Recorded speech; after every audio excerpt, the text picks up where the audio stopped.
မြန်မာပထမဆုံး Global K-pop Idol ဖြစ်လာတဲ့ကြောက်တန်းသားလေးဇင်ဦးတော်ဟုတ်ကဲ့ပါရှင်နောက်ဆုံးတော့မြန်မာနိုင်ငံကနေလေကမ္ဘာကျော်မဲ့ K-pop Idol တယောက်ပေါ်ထွက်လာနိုင်ခဲ့ပါပြီ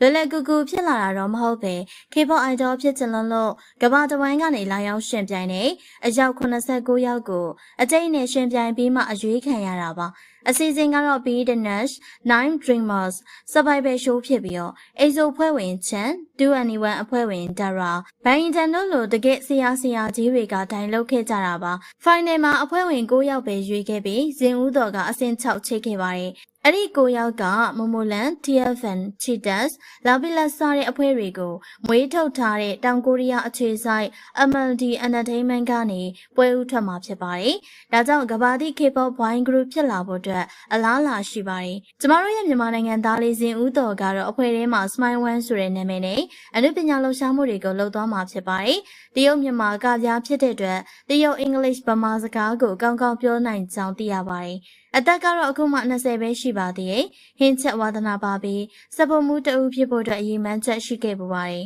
။ခုတော့ K-pop idol ဖြစ်ဖို့အတွက်အကန့်အကြောင်းဖန်လာခဲ့ပါပြီ။ပြိုင်ပွဲဝင်ပြိုင်နေစဉ်မှာလည်း fan vote ဒုတိယအများဆုံးရရှိခဲ့သူပါ။နောက်ပိုင်းမှာပို့ပြီးအောင်မြင်အောင်လို့အခုကစပြီးအားပေးလိုက်ကြရအောင်တော့ K-Celebrate ကြီး